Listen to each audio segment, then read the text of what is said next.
They say money can't buy happiness, but I never expected to learn just how much happiness money could steal. My name is Rebecca Martinez, and 2 months ago, I had $487,342 in my joint savings account. Today, I have exactly $841.27 and a husband who thinks I should be grateful he left me that much. Before we jump back in, tell us where you're tuning in from, and if this story touches you, make sure you're subscribed because tomorrow, I've saved something extra special for you. You might wonder how someone loses nearly $500,000 without noticing. The truth is, when you trust someone completely, you stop looking for betrayal. You stop questioning the little things. You convince yourself that love is enough. I learned the hard way that sometimes love is just a mask for something far more sinister. It was a crisp October morning in Portland when my world imploded. I remember standing in line at my favorite coffee shop, Coast Roasters, absently scrolling through my banking app while waiting for my usual oat milk latte. I had just landed a major client for my interior design business, and I was thinking about moving some money around for the upcoming project supplies. That's when I saw it, a series of transfers spanning the last 8 months, each one carefully timed, each one moving just enough money to stay under the radar. "Ma'am, your coffee's ready." The barista's voice barely registered as I stared at my screen, my fingers trembling as I scrolled through transaction after transaction. All of them authorized by Daniel, my husband of 12 years, the man who still brought me wildflowers every Sunday, who'd spent the last 3 months planning our upcoming trip to Greece, the man who, apparently, had been systematically draining our life savings into an account I'd never seen before. I must have looked like I'd seen a ghost, because the next thing I knew, Lisa, the owner who knew me as a regular, was guiding me to a quiet corner table. "Rebecca? You okay, hun? You look like you might faint." I wanted to laugh. Faint? No, I wanted to scream. I wanted to throw things. I wanted to understand how the man who'd held me through my father's funeral last year, who'd celebrated every small win in my growing business, who'd talked about starting a family. How could he do this? But let me back up. You need to understand what led to this moment, to understand how someone like me, a successful businesswoman, a careful planner, someone who prided herself on her independence, could be blindsided so completely. Daniel and I met at Reed College 15 years ago. He was the teaching assistant in my advanced architecture class, 3 years older and impossibly charming. He had this way of making everyone feel like they were the most interesting person in the room. By the time he asked me out, I was already half in love with his brilliant mind and earnest smile. We built our life together carefully, methodically. While I established my interior design firm, specializing in sustainable luxury spaces, Daniel worked his way up through various architectural firms. We were the power couple our friends envied, both creative, both successful, both driven. We bought our craftsman-style home in the Alberta Arts District 7 years ago, and every Saturday we'd spend hours at the local farmers market, planning meals and dreaming about our future. Daniel's mother, Eleanor, moved to Portland 3 years ago after his father passed away. That's when things started to shift, though I didn't recognize it at the time. Eleanor was different after Richard died, more demanding of Daniel's time, more critical of our lifestyle choices, more interested in our financial decisions. But I tried to be understanding. Grief changes people, right? "She's just lonely," Daniel would say, after Eleanor called for the 3rd time during our date night. "She needs time to adjust." I remember the day Eleanor first brought up the topic of family money. We were having dinner at her newly purchased condo in the Pearl District, a purchase that had raised my eyebrows, given her claims about struggling with her late husband's medical bills. "In our family," she'd said, swirling her wine glass with manicured precision, "we've always believed in keeping wealth within the bloodline." Richard understood that. He made sure everything was properly managed, properly protected. I'd smiled, politely, not quite understanding what she was getting at. Daniel had squeezed my hand under the table, a gesture I'd interpreted as reassurance. Now I wonder if it was actually anxiety, if he already knew then what was coming. The irony is, I'd just had the most successful year of my career. My firm, Green Space Designs, had been featured in Architectural Digest for a revolutionary eco-friendly renovation of a historic Portland mansion. Clients were waitlisted for months. Daniel had seemed so proud, bragging about my achievements. To anyone who would listen. "You're amazing, Bex," he'd say, using the nickname from our college days. "You're going to revolutionize sustainable design in the Pacific Northwest." Looking back, I should have noticed how he'd started asking more questions about my business accounts, showing sudden interest in our investment portfolio. How he'd insisted on managing our finances because, "You're so busy with your clients, babe. Let me handle the boring stuff." But when you're living your dream, when you're deeply in love, you don't look for shadows in the sunlight. You don't question the gentle touches, the loving words, the seemingly supportive gestures. You don't realize that sometimes the people closest to you are wearing masks so perfect, you forget they're not their real faces. So here I was, on an ordinary Tuesday morning, staring at my phone screen while my coffee grew cold, discovering that trust has a price tag, and mine apparently was exactly $487,342. But this isn't just a story about money. It's about power, family, and the choices we make in the name of love. It's about what happens when the person you trust most in the world decides that blood is thicker than wedding vows. And most importantly, it's about what you do when you realize that the life you thought you were building was actually a carefully constructed illusion. This is my story, and trust me, it's far from over. The first red flag wasn't the money, it was the pottery class. 3 weeks before I discovered the transfers, Daniel suddenly dropped out of our Thursday night pottery sessions at the Alberta Arts Workshop. We'd been going for 2 years, a creative outlet we both loved. It was our thing, throwing clay and laughing at our misshapen attempts at bowls and vases. But that Thursday, he texted me 30 minutes before class. "Can't make it. Work emergency. Go without me." I sat at the wheel alone that night, my hands shaping clay that somehow felt colder without him there. Sarah, our instructor, asked where my other half was. "Work," I said, trying to ignore the hollow feeling in my stomach. It wasn't just that he'd missed class. It was that this was the third work emergency that week. The next morning, I brought coffee to his downtown office, thinking I'd surprise him. The receptionist at Wallace & Associates Architecture gave me an odd look. "Daniel?" He took a personal day today.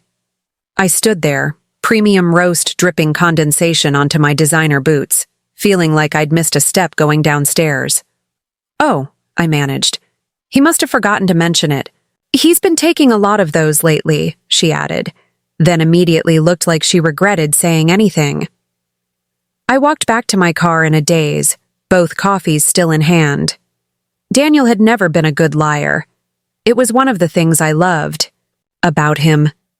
The tips of his ears would turn red, and he'd get this slight twitch in his left eyebrow. But when I confronted him that evening about his work emergency, there was no twitch, no red ears. "Oh yeah, I worked from home," he said smoothly, not looking up from his laptop. "Easier to focus there. Did you get the Anderson project sketches done?" The deflection was so smooth, so practiced, that it took me a moment to realize he'd done it. Since when did Daniel deflect? That weekend, Eleanor invited us to her condo for Sunday brunch. These brunches had become a regular thing since she moved to Portland, though I'd noticed they were getting more frequent. What used to be a monthly obligation had somehow morphed into a weekly command performance. The Pearl District gleamed in the morning sun as we drove up, all glass and steel and new money pretension. Eleanor's building was one of those ultra-modern complexes with a doorman and a rooftop garden. For someone who claimed to be struggling with medical bills, she'd certainly landed on her feet. Preparing and narrating this story took us a lot of time, so if you are enjoying it, subscribe to our channel. It means a lot to us. Now back to the story. Rebecca, darling. Eleanor air-kissed my cheeks as we entered. She was wearing a new Eileen Fisher ensemble and what looked like very real pearl earrings. I've been reading about your latest project, so interesting that you're focusing on sustainable materials. Wouldn't traditional luxury finishes be more profitable? Before I could respond, she'd whisked Daniel away to show him something in her study, leaving me alone in her pristine white kitchen. I wandered to the window, admiring the view of the Willamette River, when I noticed a stack of papers on her otherwise immaculate counter. Investment documents, from what I could glimpse. The top page had Daniel's name on it. I didn't snoop. I wish now that I had. When they returned, Daniel's face was flushed, and Eleanor had that satisfied cat who ate the canary look she sometimes got. The rest of brunch was a blur of passive-aggressive comments about family obligations and securing one's future. You know, Rebecca, Eleanor said as she poured more mimosas, I've been thinking about your business model. All this emphasis on green living. It's very now, very trendy. But trends change. Maybe it's time to think about something more stable. Daniel, who had always been my biggest champion, said nothing. He just stared at his eggs Benedict like they held the secrets of the universe. That night, I couldn't sleep. Something felt off, like when you walk into your home and all your furniture has been moved an inch to the left. Everything looks right, but feels wrong. I got up to get some water and found Daniel in his home office, hunched over his laptop. It was 2 a.m. Can't sleep? I asked. He slammed the laptop shut so quickly it made me jump. Just finishing some work, he said, but his ears were red. Finally, a tell. At 2 a.m.? Big project coming up. You know how it is. He stretched, too casually. Come back to bed. I wanted to press him, to ask what was really going on, but there was something in his expression, a wall I'd never seen before that stopped me. Instead, I nodded and went back to bed alone, listening to him typing well into the early hours. The next week, strange things kept happening. Daniel changed our banking password without telling me. He started taking private calls in the backyard, pacing among my carefully tended herb garden. Twice, I came home early to find him and Eleanor in deep conversation at our kitchen table, papers spread out between them, conversations that stopped abruptly when I walked in. Just helping Mom with some estate planning, he'd say, gathering papers quickly. Too quickly. Then there were the little expenses that started showing up. A charge at a high-end restaurant downtown on a day Daniel claimed to be working late. A hotel parking charge when he was supposedly at a client meeting in Seattle. Small things, really. Things I might not have noticed if I hadn't been looking more closely. But it was the garden that really made me suspicious. I'd spent 3 years creating our backyard sanctuary, complete with a Japanese maple I'd nursed from a sapling. One evening, I overheard Daniel on the phone. Yeah, the house could use some updating. The garden's nice, but it's not really a selling point. Selling point? My stomach lurched. Why would Daniel be talking about selling points? I told myself I was being paranoid. Daniel loved our home as much as I did. He'd spent weekends helping me plant that garden, laughing as we got dirt under our fingernails and dreamed about the family we'd raised there. But that night, as I watched him across the dinner table, this man I thought I knew better than myself, I realized something had changed. The way he held himself, the way he checked his phone every few minutes, the way his smiles never quite reached his eyes anymore. It was like living with a stranger wearing my husband's face. I just didn't know yet how strange things were about to get. The conversation that changed everything happened during what should have been a celebration. My firm had just landed the Portland Museum of Modern Art renovation project. A seven-figure contract that would put green space designs on the national map. I'd spent weeks preparing the proposal, incorporating cutting-edge sustainable materials and innovative energy solutions. This was my dream project, the kind that could define a career. I wanted to surprise Daniel with the news over dinner, so I made reservations at Bella Luna, the intimate Italian place where we'd had our first date. I even wore the emerald green dress he'd given me for our last anniversary. That's the thing about betrayal. It has a way of making you remember all the good moments, sharp as broken glass. Daniel was late, which wasn't like him. When he finally arrived, his collar was askew, and there was a smudge of lipstick on his cheek. My heart stopped for a moment before he rubbed it off, explaining, Mom was in one of her moods, needed a shoulder to cry on. But it wasn't the lipstick. That bothered me. It was the thick manila envelope he tried to casually slide under his chair. Big project? I asked, nodding toward the envelope. Just some paperwork Mom needed me to look over. He signaled the waiter for wine without meeting. My eyes. The usual for both of us? The usual. As if anything about this evening was usual. As if anything about the past few weeks had been usual. I waited until after we'd ordered, until the waiter had poured our wine and brought the antipasti. I wanted this moment to be perfect, wanted to see his face light up with pride like it used to whenever I achieved something big. I got it, I said, unable to contain my excitement any longer.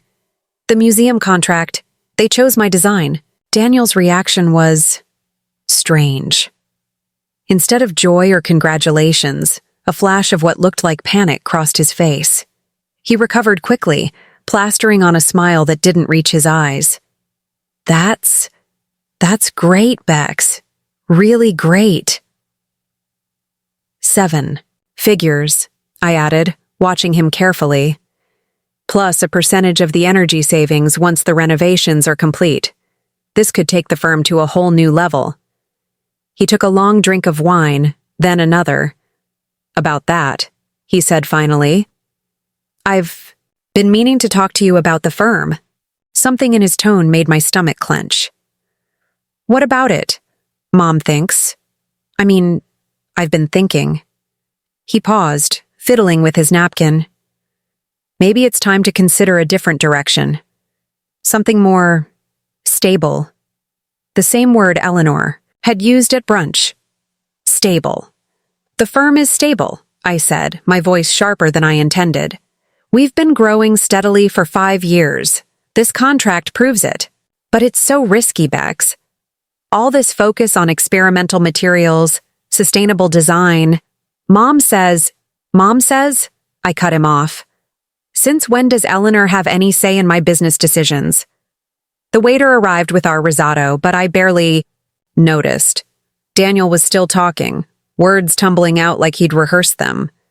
She's just worried about our future, about security.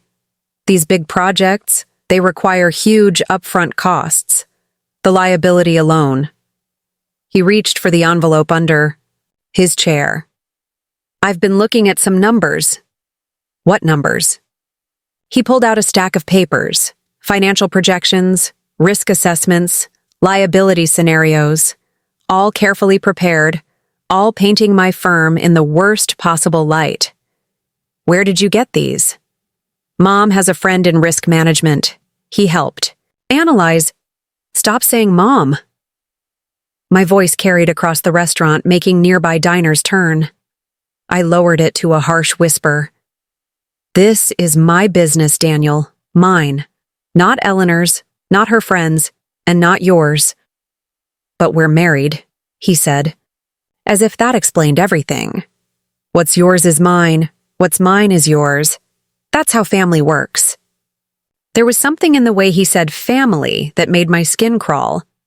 I thought about all the recent changes. The missed pottery classes, the private calls, the suspicious meetings with Eleanor. A terrible suspicion began to form.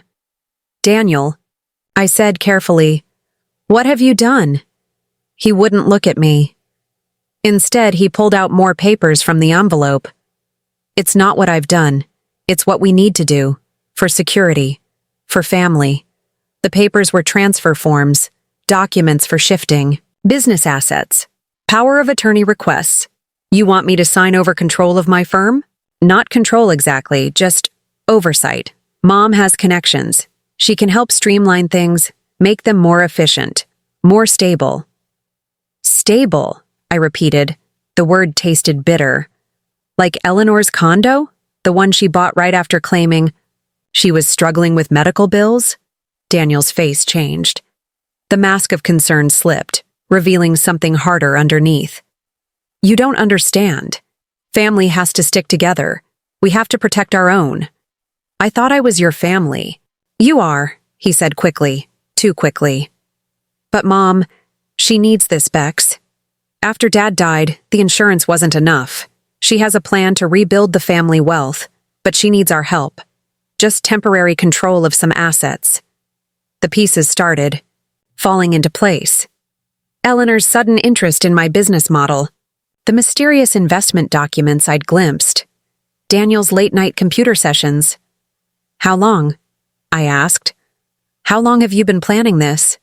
He didn't answer, but his silence said everything. Does Eleanor know about the joint account? I asked suddenly. About our savings? The way he wouldn't meet my eyes told me all I needed to know. I stood up, my untouched risotto growing cold. I need to use the restroom. But instead of heading to the bathroom, I walked straight out of the restaurant. I could hear Daniel calling after me, but I didn't stop. I couldn't. Because in that moment, I realized that the man I loved, the man I trusted with everything, had been replaced by someone I didn't recognize at all. Someone who saw our life together not as a partnership, but as assets to be controlled. I just didn't know yet how right I was. I didn't go home after leaving Bella Luna. Instead, I drove to my office in the Pearl District, the converted industrial space I'd lovingly designed to be both sustainable and inspiring. The night security guard, Mike, barely blinked when I walked in at 9 p.m. He'd seen me pull late nights before, especially when preparing for big projects, but this time was different. This time, I wasn't here to work on designs. My office computer held something Daniel didn't know about, a backup of our home network data.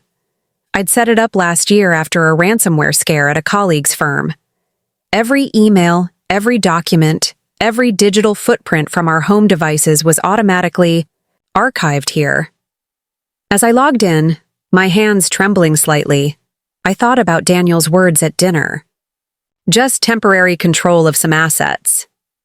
The way he'd said it, so casual, like he was asking to borrow a pen. The backup system's interface glowed in the darkness of my office. I started with Daniel's email account, the one he used for personal correspondence, not his work email. At first, nothing seemed unusual. Bills, newsletters, casual exchanges with friends.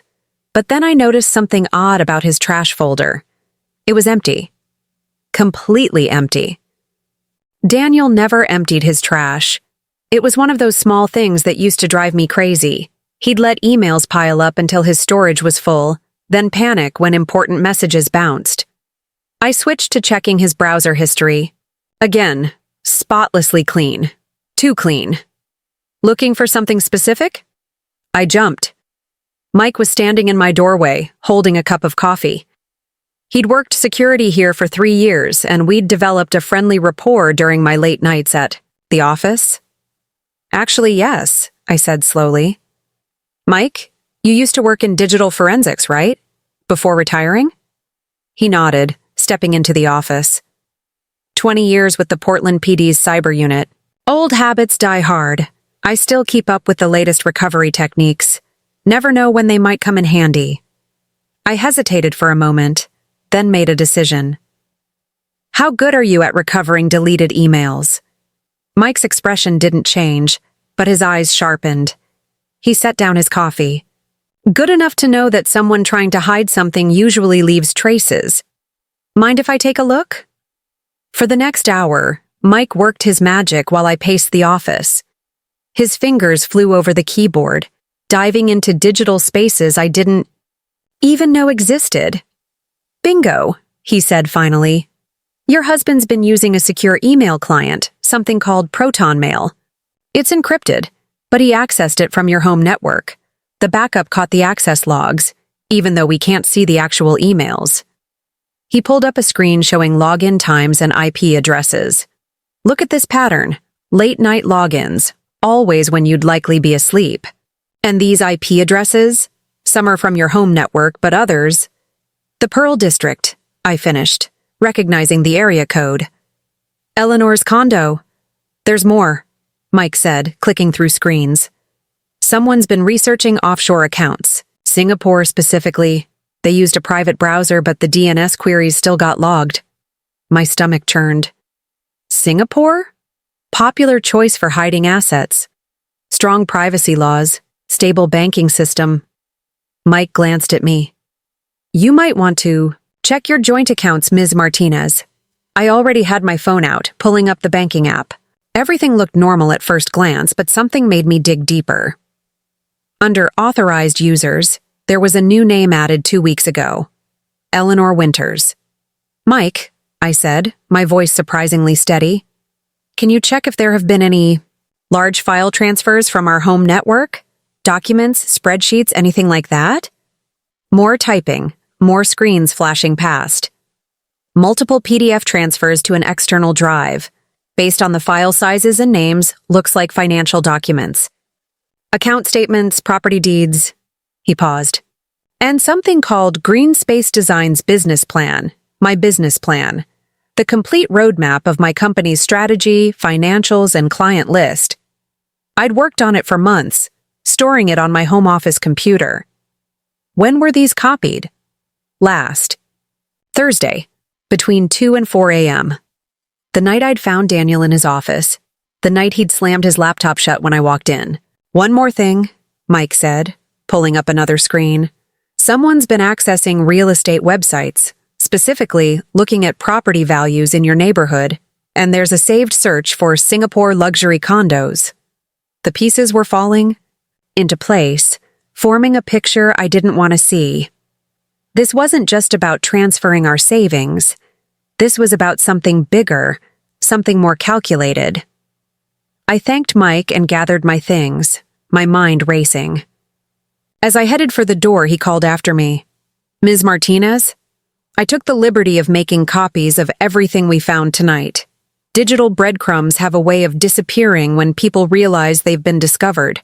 The copies are encrypted and stored securely off-site. Just in case you need them. I nodded, grateful for his foresight. Mike? This conversation never happened. He finished with a knowing smile. I'm just an old security guard who likes his coffee and crossword puzzles. As I drove home through Portland's rain-slicked streets, I thought about what I'd discovered. Daniel and Eleanor weren't just planning to take my money. They were plotting something much more extensive. The offshore accounts, the property, searches, the stolen business plan. When I pulled into our driveway, all the lights were on in the house. Daniel's car was there, and parked behind it was a familiar Mercedes. Eleanor's car. They were waiting for me. I sat in my car for a long moment, rain drumming on the roof, thinking about the digital trail I'd uncovered, about the careful planning that had gone into their scheme, about the man I thought I knew, who was capable of such calculated betrayal. Then I pulled out my phone and made a call. Sarah? It's Rebecca. I need your help. Remember when you said your brother's a forensic accountant? Can you give him my number? And Sarah. Don't tell anyone, I called. Especially not at the museum board meeting tomorrow.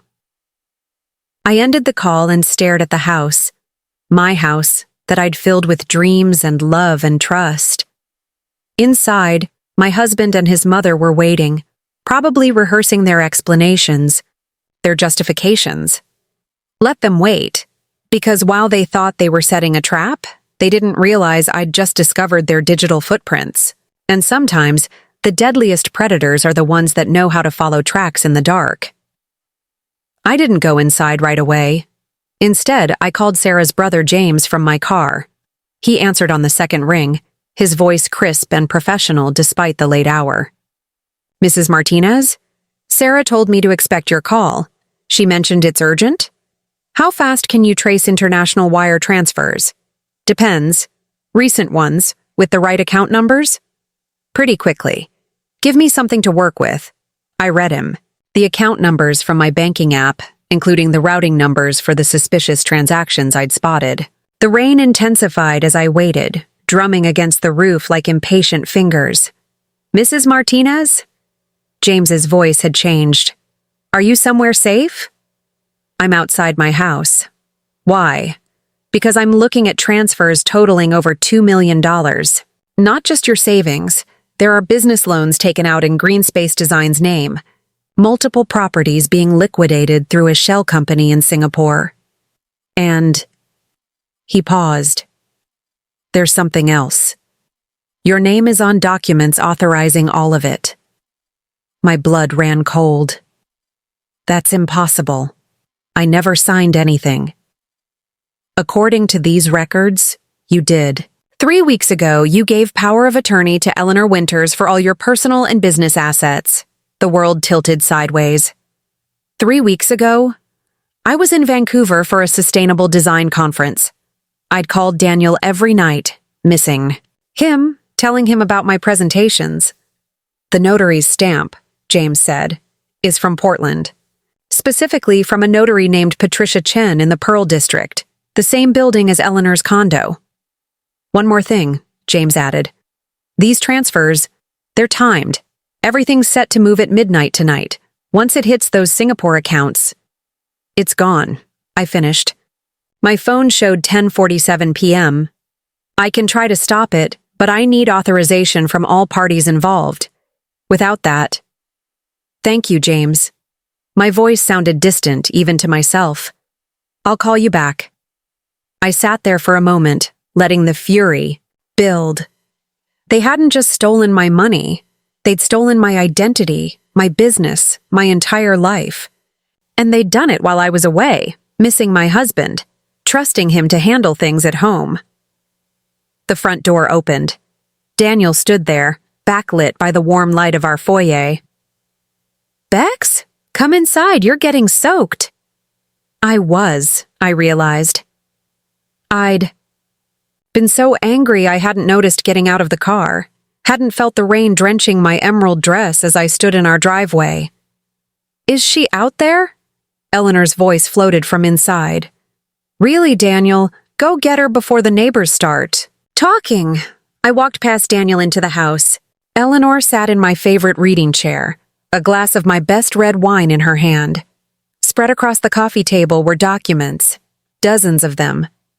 "Rebecca, darling," Eleanor smiled, all concern and maternal warmth. "We were worried. After that little scene at the restaurant, we thought we should wait up. There are some things we need to discuss." "Like the $2 million you're stealing at midnight?" The smile froze on Eleanor's face. Daniel made a choking sound behind me.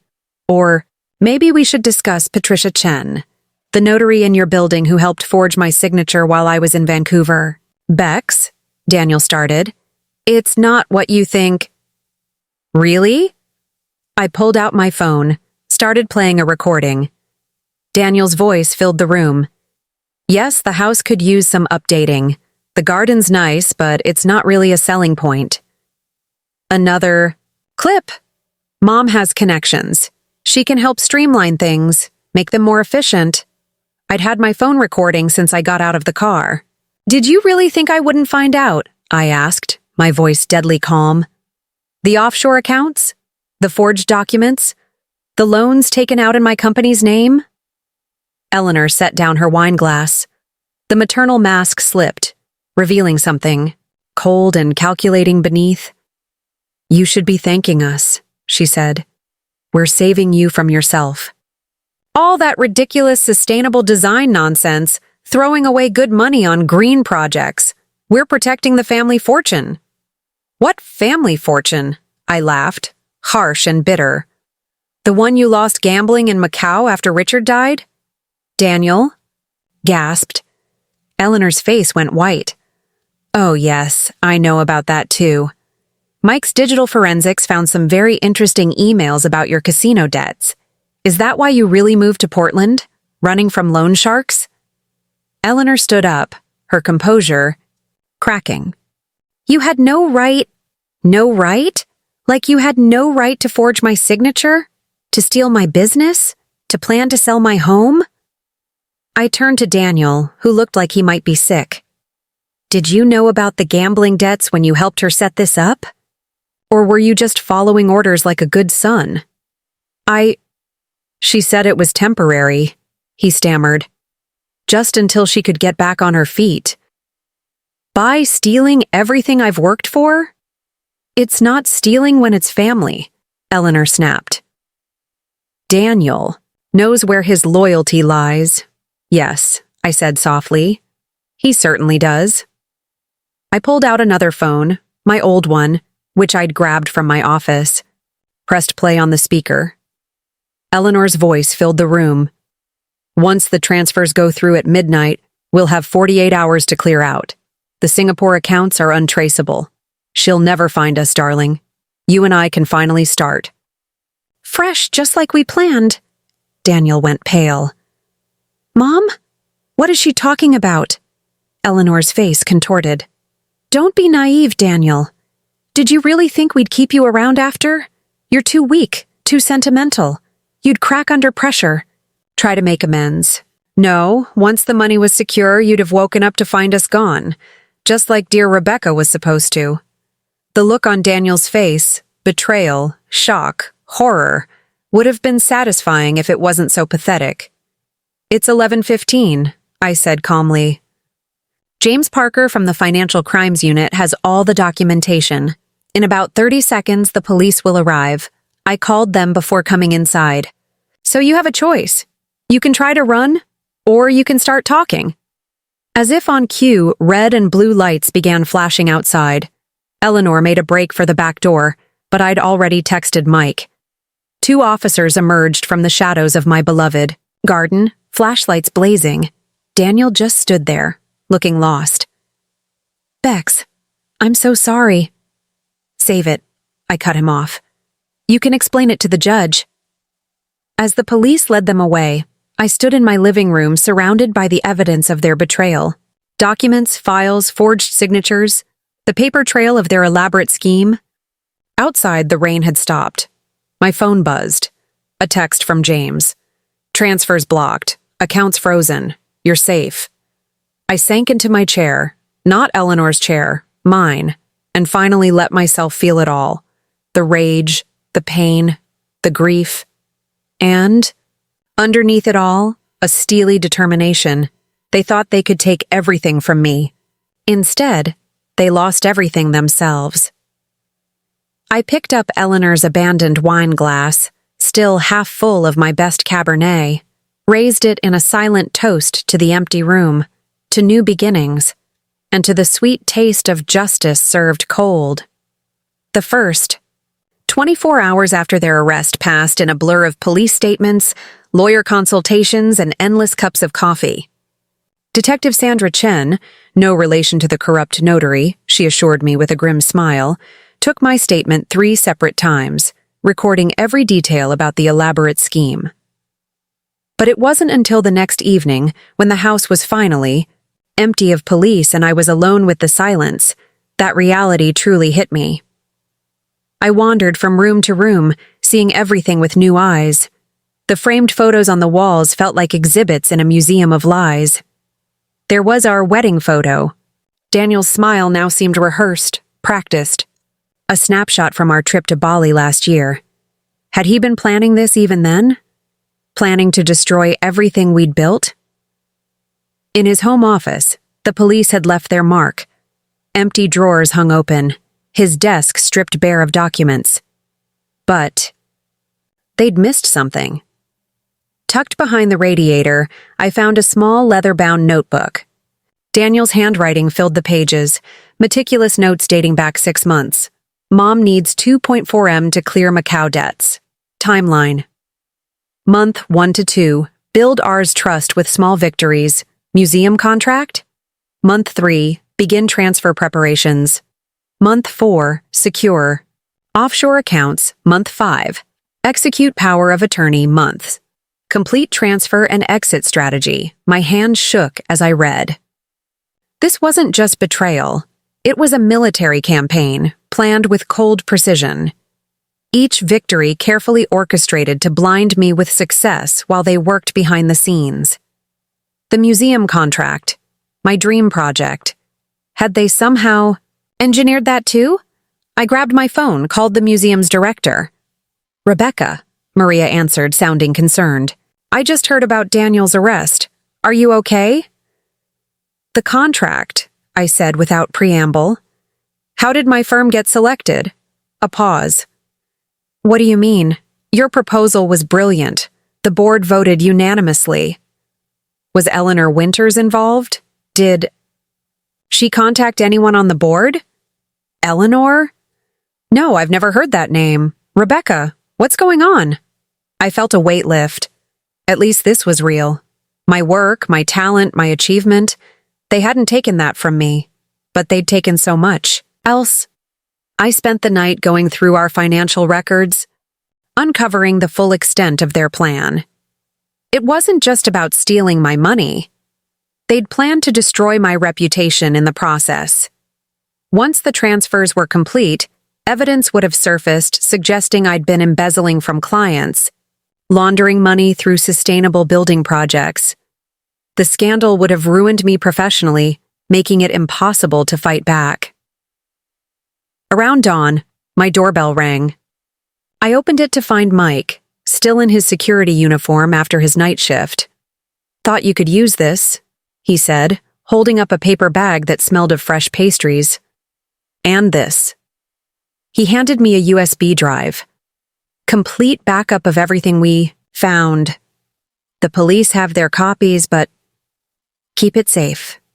We sat in my kitchen, the same kitchen where Daniel and Eleanor had plotted my destruction, and Mike told me things he'd discovered that weren't in the official report. Eleanor's been doing this for years, he said, dunking a croissant in his coffee. Different cities, different victims, usually targeting successful women in male-dominated fields.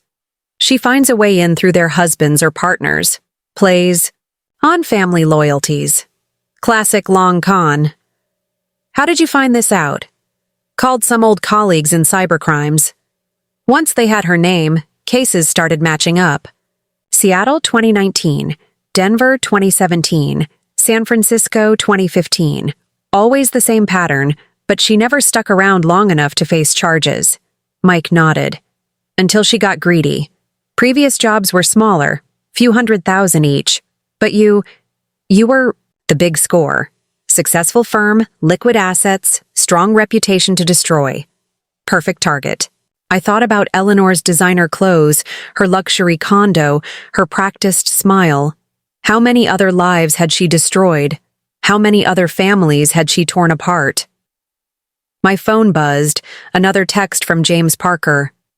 Court hearing set for tomorrow. They're denying bail. Both of them, Daniel and Eleanor. Mother and son, united in betrayal. I walked Mike to the door, thanked him for everything. As he turned to leave, he hesitated. Mrs. Martinez? For what it's worth, you did everything right. Sometimes trust isn't a weakness. Betrayal is just the weapon of cowards. After he left, I sat in my garden, watching the sunrise paint the sky in shades of hope. The Japanese maple's leaves rustled in the morning breeze. The tree they'd planned to destroy. The garden they'd dismissed as worthless. My phone rang. The museum board.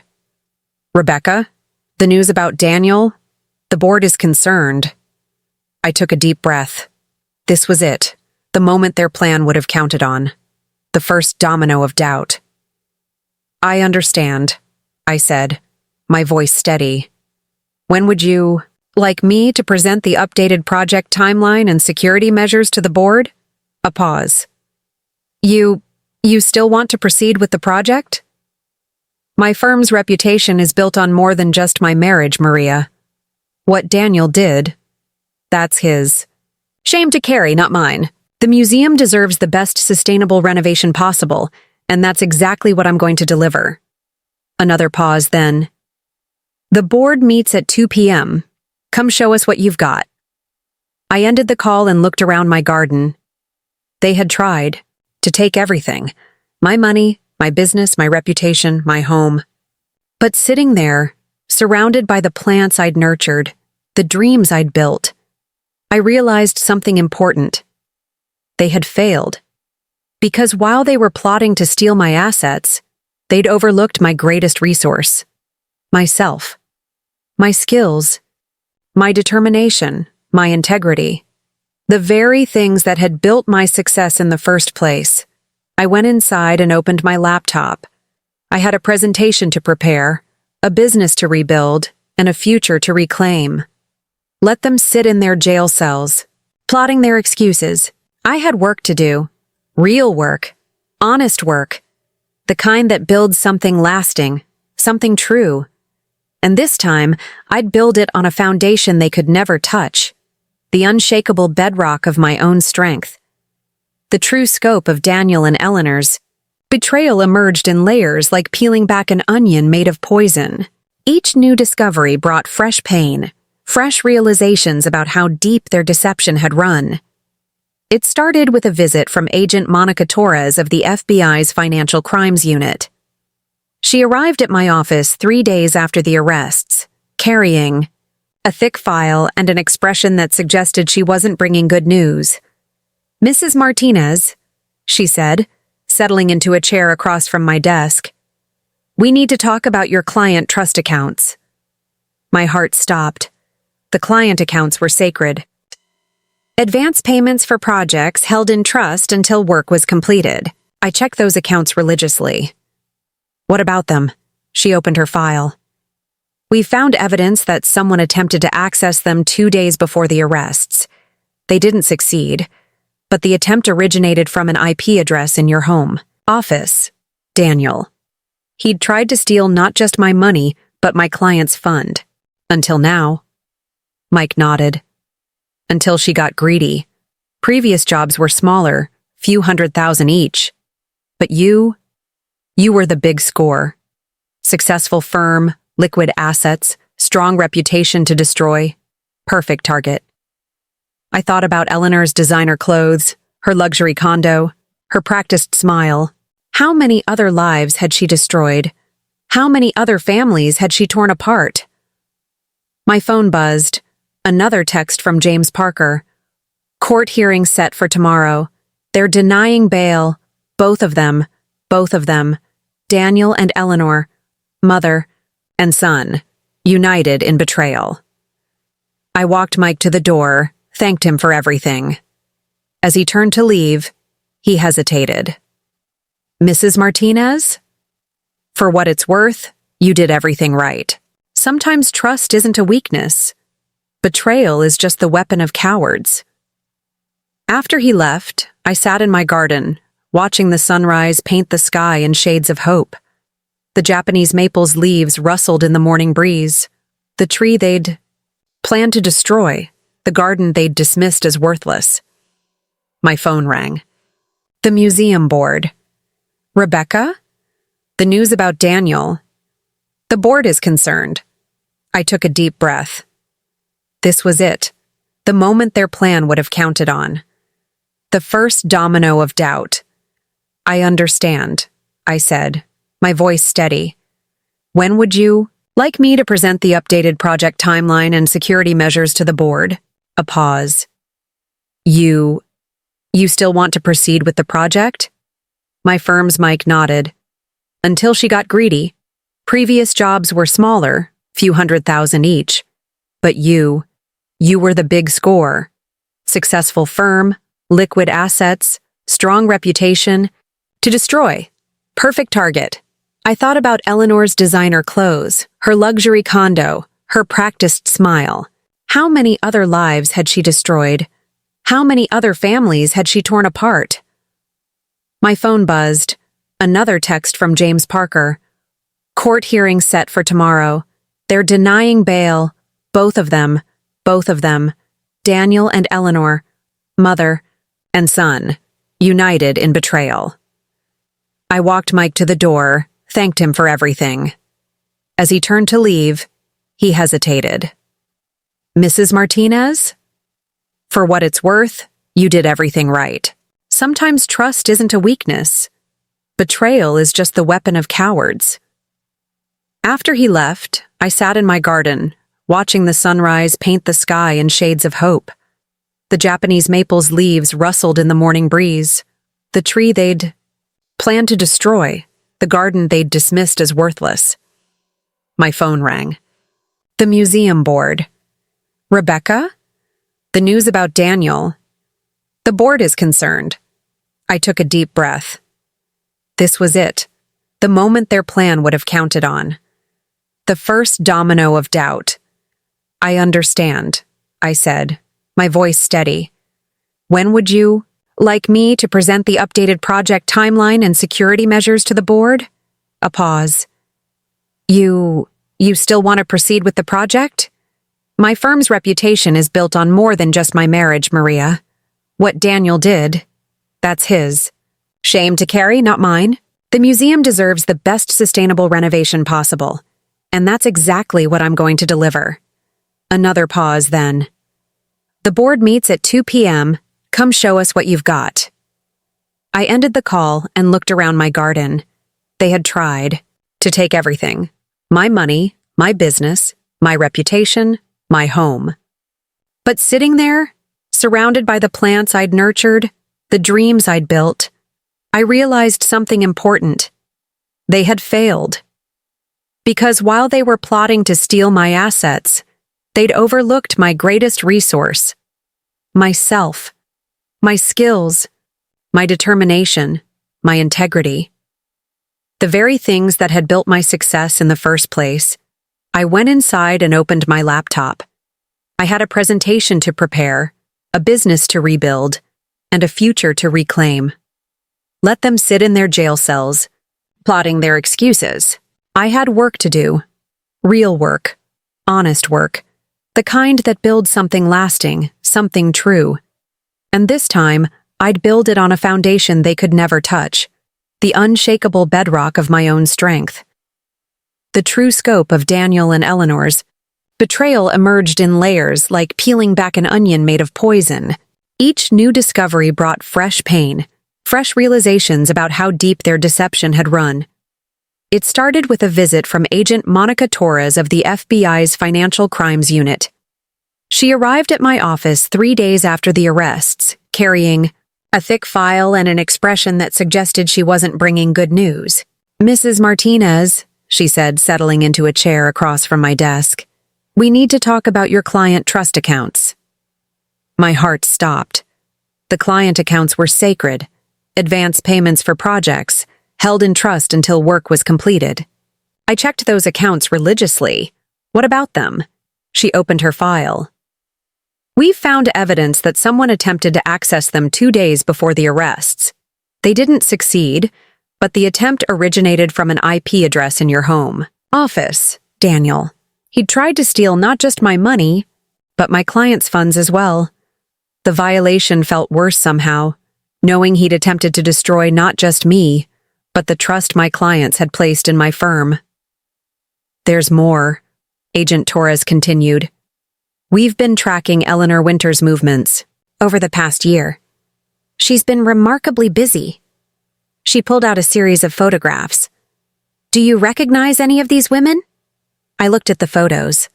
Professional women, all around my age, all successful in their fields, and all with haunted expressions I recognized from my own mirror. "That's Claire Davidson," I said, pointing to one photo. "She's a prominent architect in Seattle. We met at a sustainable design conference last year. Eleanor was there too." My voice trailed off as I remembered something. Eleanor introduced us. Agent Torres nodded grimly. "Claire lost everything 6 months ago. Her firm, her savings, her reputation. They blamed it on embezzlement, but the evidence was suspicious. No one could prove anything, and the prime suspects, including Eleanor, disappeared before any charges could be filed. She laid out more photos: a software developer in Vancouver, a real estate mogul in San Francisco, a renewable energy entrepreneur in Denver. All successful women, all devastated by eerily similar scandals. Eleanor wasn't just a gambling addict running cons, Agent Torres explained. She was part of a sophisticated network targeting successful women in male-dominated industries. They'd identify potential victims, insert themselves into their lives through family connections or social circles, and then systematically dismantle everything they'd built. But why? Just for money? Partly. But there was another pattern we noticed. She pulled out more documents. After each victim's fall, their market share, their clients, their contracts, they all got absorbed by a handful of traditional, male-owned firms. The same firms, over and over. The implications hit me like a physical blow. This wasn't just theft, it was sabotage. A deliberate campaign to eliminate women who'd found success in traditionally male-dominated fields. We found this in Eleanor's condo. Agent Torres handed me a USB drive. It's a target list. Names, companies, potential vulnerabilities. You were on it, but you weren't the only one in Portland. I plugged in the drive, started scrolling through names. My blood ran cold. Sarah Thompson, who'd revolutionized green construction techniques. Maria Chen, the museum director who'd championed my renovation project. Lisa Wu, whose sustainable architecture firm was my biggest competitor, and my friend. They were going to target all of us? You were just the first. Once your scandal broke, it would have created doubts about other women in the industry. Made it easier to take them down, too. I felt sick. All those dinner parties Eleanor had hosted, bringing together successful women in the field. She hadn't been networking, she'd been cataloging victims. My phone buzzed, a message from the detective handling Daniel's case. They'd found something in his cloud storage. Did I want to see it? Yes, I typed back. Send it. Moments later, my email pinged. The attachment was a video file, dated 3 months ago. I clicked play. Daniel's face filled the screen, sitting in what looked like a high-end hotel room. Phase 1 complete, he reported to someone off camera. She trusts me completely. The sustainable design angle was perfect, makes her look naive, idealistic. When this breaks, no one will be surprised that she was cooking the books to fund her green projects. Eleanor's voice off-screen. And the marriage? No complications? Daniel's laugh was cold, unfamiliar. Please, I've been playing the supportive husband for years. She has no idea. None of them ever do. I stopped the video, my hands shaking. Agent Torres watched me with sympathy. Mrs. Martinez, she said gently, I need to ask you something important. Are you willing to testify? Not just about your case, but about the larger conspiracy? It won't. Be easy. These people have connections, resources. I looked at the photos spread across my desk. Claire Davidson, who'd pioneered earthquake-resistant sustainable architecture. Maria Chen, who'd fought to make museums more environmentally responsible. Lisa Wu, whose innovations in green building materials had changed the industry, all of I. Us targeted because we dared to succeed, to innovate, to challenge the status quo. They thought they could destroy us, I said slowly. Make us disappear. Make our accomplishments vanish. I stood up, walked to my office window. Below, the sustainable garden I'd designed for our office building bloomed with native plants. Proof that beauty and responsibility could coexist. They thought wrong. I turned back to Agent Torres. I'll testify, but I want something in return. What's that? Help me warn the others, all the women on that target list, and help me set up a network.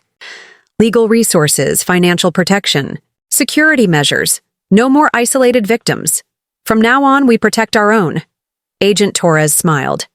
I was hoping you'd say that, because this isn't just about justice anymore. It's about making sure they never succeed again. As she left, I looked At the video file still paused on my screen.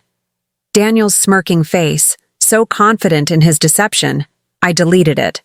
Let him keep his masks, his lies, his cold calculations. I had something better. Truth, purpose, and a new mission. They had tried to use my success against me, turn it into a weapon of my own destruction. Instead, they'd given me something powerful, clarity, and a cause worth fighting for. The game wasn't over, it was just beginning, and this time, we would write the rules. 2 weeks after discovering the conspiracy, I made a decision that surprised everyone, including myself. I put my house on the market. Are you sure about this? Sarah asked as we walked through the empty rooms. The furniture was gone, donated or sold. The walls were freshly painted in neutral colors, erasing the deep greens and blues Daniel and I had chosen together. You love this house. I loved what I thought this house represented, I corrected her. Family, trust, future. But now? I gestured to the bare walls. It's just a beautiful cage they tried to trap me in. The real estate agent had been thrilled. A craftsman in Alberta Arts District, impeccably maintained, with an award-winning sustainable garden. It would sell in days. But that wasn't why I was selling. I had a different plan. What's this? Sarah picked up a glossy brochure from the kitchen counter. Her eyes widened as she read. The Carson Building? You're buying the Carson Building? I smiled. The Carson was a historic warehouse in the industrial district, a massive brick structure built in 1906. It had been sitting empty for years, too expensive to renovate to modern standards. Not just buying it, I said, pulling out the preliminary designs I'd been working on. Transforming it. The plans showed my vision, Portland's first net-zero historic renovation. Solar panels integrated into the restored roof, rainwater harvesting systems, living walls, a showcase for everything sustainable design could achieve. The ground floor will be shared workspace for women-owned firms in architecture, design, and construction, I explained. The second floor will be Green Space Design's new headquarters. And the third floor, I paused for effect, a resource center for women in male-dominated industries. Legal aid, financial planning, security consulting, everything I wish I'd had access to before. Sarah stared at the plans, then at me. This is ambitious. It's necessary, I corrected. You saw Eleanor's target list. How many other women are out there, building something beautiful, not knowing there's a target on their back? This isn't just about design anymore. It's about creating a fortress. My phone buzzed. Agent Torres. Meeting in an hour? Her text. Read. Bringing someone you should meet. The someone turned out to be Claire Davidson, the Seattle architect I'd seen in the FBI photos.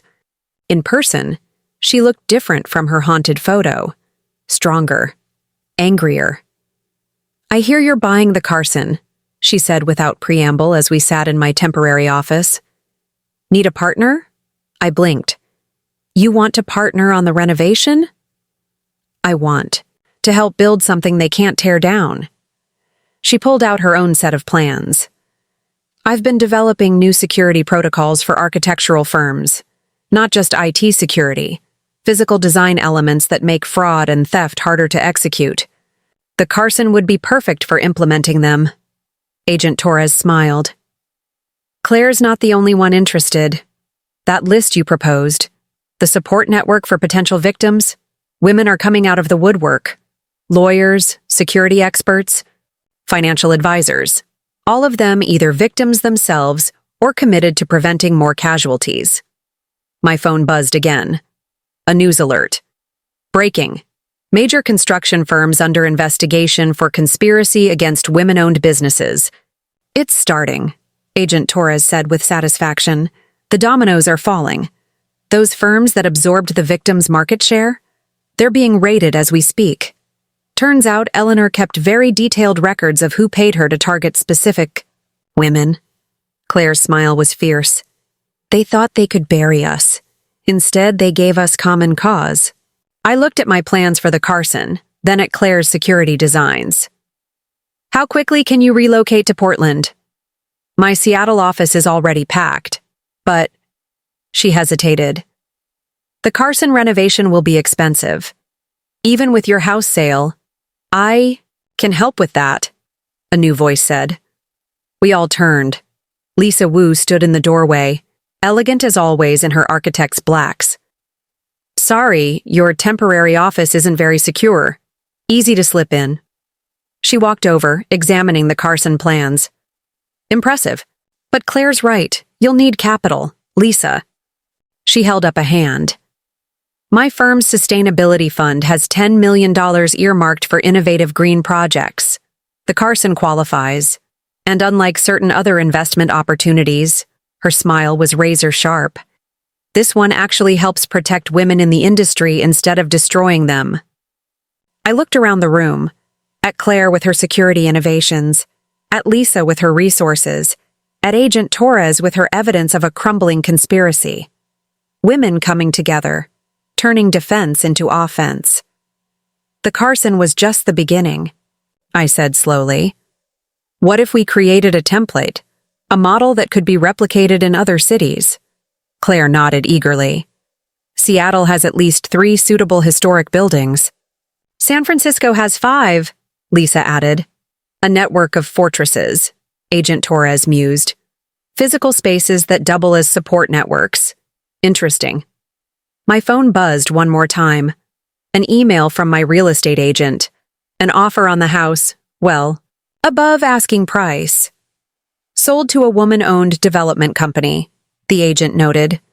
They love the garden and want to maintain it as a demonstration project for sustainable landscaping. I looked around my temporary office, at the women who had gone from victims to warriors, at the plans for something larger than any of us had imagined alone. Ladies, I said, I believe we have a revolution to build, Claire grinned. Brick by brick. Dollar by dollar, Lisa added. Case by case, Agent Torres finished. I signed the house acceptance on my phone, then pulled up the Carson purchase agreement. Time to trade my beautiful cage for a fortress. Time to turn wounds into weapons, targets into shields. They had tried to destroy us one by one. Instead, they created an army. The first attack came exactly where we expected it, through the permits. Denied? I stared at the rejection notice for the Carson building renovation. On what grounds? My new permit expediter, Vanessa Zhao, spread out the documentation across the conference table in our temporary office. Officially, historical preservation concerns. Unofficially, she pointed to the signature block. Notice who's on the review board? I squinted at the name. Robert Winters. Eleanor's brother-in-law, I breathed. I didn't even know she had one. Oh, she has several, Vanessa said grimly, all strategically placed in various regulatory bodies. It's how they've been controlling development in multiple cities. But, her smile turned predatory. That's exactly what we planned for. She pulled out another set of documents. Remember those detailed records Agent Torres found? Turns out Eleanor's brother-in-law has been approving and denying permits based on kickbacks for years. The FBI is very interested in that pattern. My phone lit up with a text from Claire. Seattle team in position, ready when you are. I nodded to Vanessa. Do it. She pressed send on an email we'd carefully crafted. Within hours, the story broke. Across multiple cities simultaneously. Breaking. Widespread corruption in building departments linked to anti-women business conspiracy. Robert Winters was led out of his office in handcuffs by 2 p.m. By 3 p.m., our permits were mysteriously found to be in order by his replacement. That's one obstacle down, Lisa Wu said as we gathered for our evening strategy session. The temporary office had become a command center, walls covered with plans and flowcharts. But they'll try other angles. They already are, Maria Chen.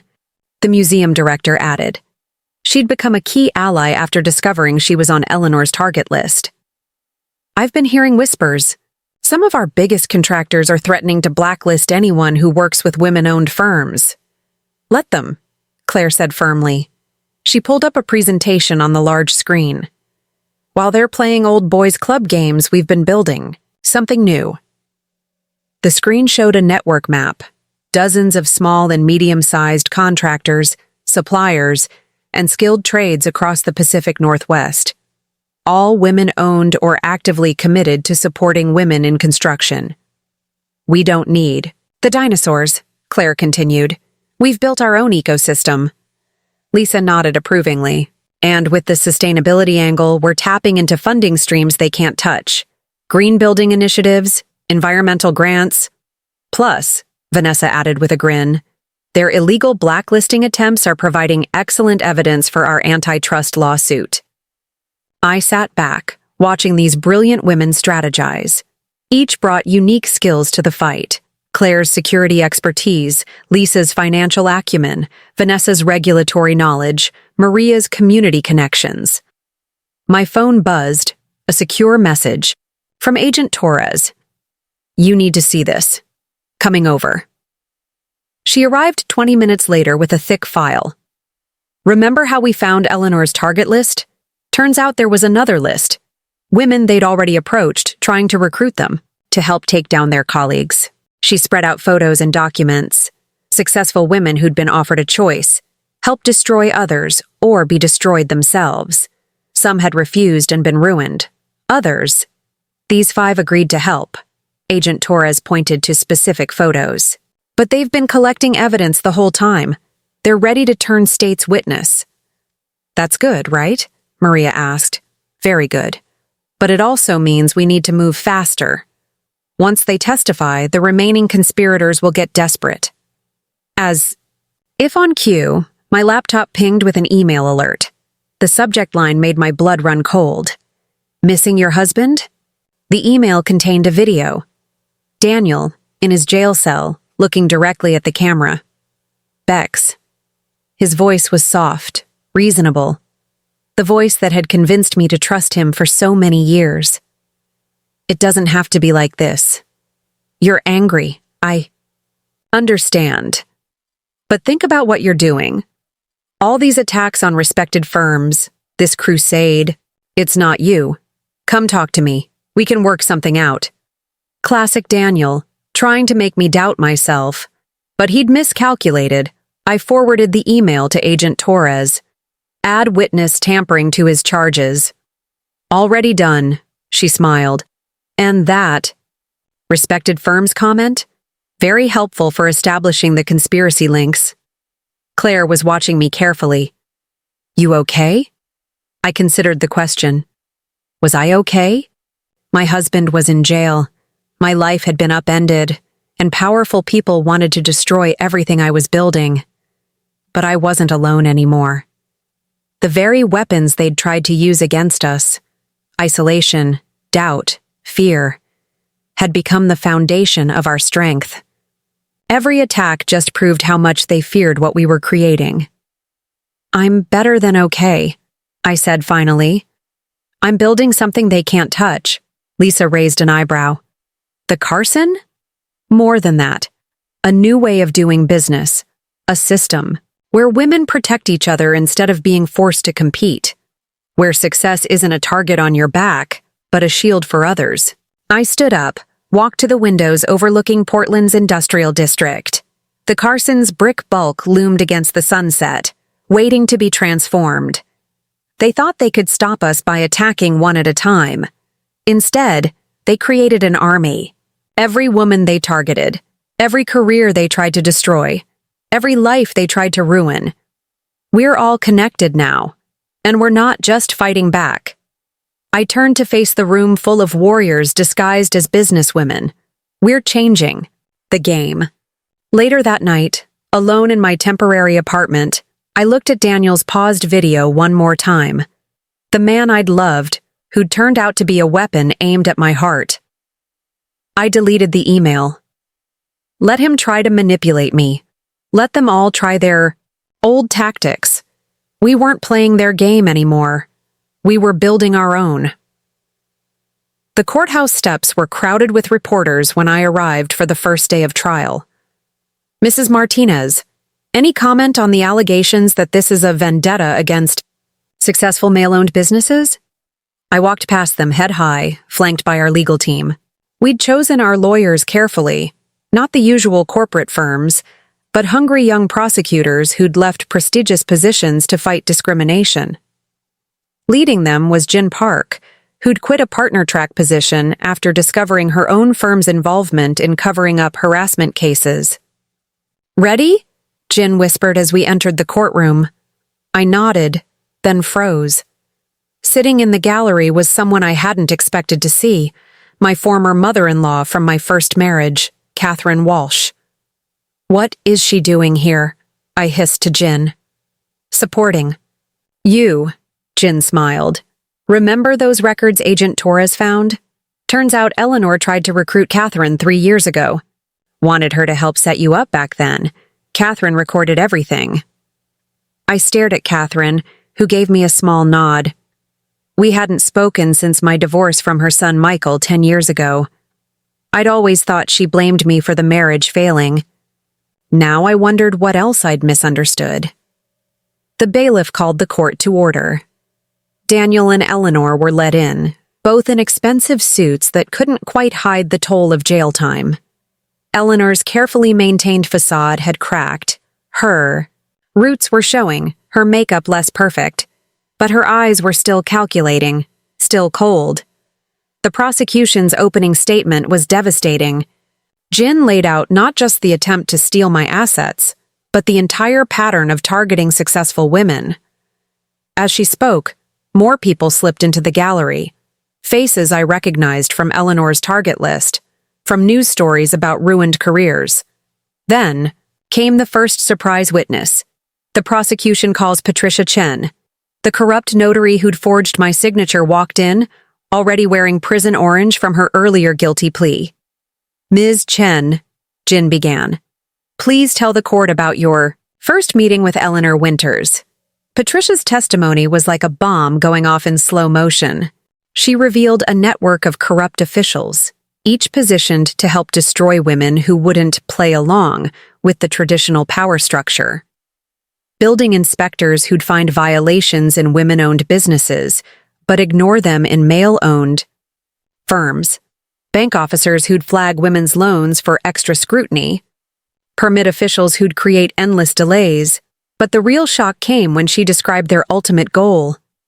It wasn't just about money, Patricia testified. Mrs. Winters explained that successful women in construction and design were disrupting the natural order. Too many contracts going to sustainable projects, too much emphasis on environmental responsibility. It was cutting into traditional firms' profits. "And Mr. Winters?" Jin asked. "What was his role?" "He was their perfect weapon. Charming, seemingly supportive. He'd marry targets who seemed particularly threatening, gain their trust, then help, destroy them from within. I wasn't supposed to tell you this, but you weren't his first wife targeted by the organization." The courtroom erupted in whispers. Daniel's face went pale. Next came the forensic accountants, showing how Eleanor's network had systematically stripped assets from dozens of women over the years. The pattern was always the same: create scandal, force a quick sale, then funnel the assets through shell companies back to traditional firms. But it was Catherine's testimony that changed everything. 3 years ago, she began, Eleanor Winters approached me at a charity function. She knew I was Rebecca's former mother-in-law, knew I might have resentments. She offered me a chance to put Rebecca in her place. Catherine pulled out her phone, played a recording. Eleanor's voice filled the courtroom. "These women need to learn their place. Sustainable design, green building. It's cutting into real developers' profits. We're offering you a chance to help restore proper order. Don't you want revenge on the woman who destroyed your son's marriage?" The recording continued, detailing their methods, their goals, their victories over other women entrepreneurs. But here's what Eleanor didn't know, Catherine said, her voice firm. Rebecca didn't destroy my son's marriage. My son did that all on his own. And while Rebecca and I had our differences, I've watched her build something remarkable. Something that actually helps people, helps the environment. I wasn't about to help destroy that. She turned to look at me, tears in her eyes. I should have warned you sooner. I'm so sorry. During a break, Catherine approached me in the hallway. I recorded everything because I knew someday they'd try again. I just never imagined they'd use another husband to do it. I hugged her, years of misunderstanding melting away. Thank you. Back in session, the defense tried to paint it all as a series of misunderstandings. Daniel took the stand, attempting to charm the jury with his familiar, reasonable tone. I was just trying to protect our financial future, he claimed. Rebecca's ideas about sustainable design, while admirable, weren't practical. But Jin was ready. She played the video from his hotel room, the one where he bragged about manipulating me. Then she played another we hadn't known existed. Eleanor coaching him on how to marry and destroy targets, filmed years before we'd even met. You were hired for this, weren't you? Jin pressed. To find successful women, marry them, then help. Destroy them?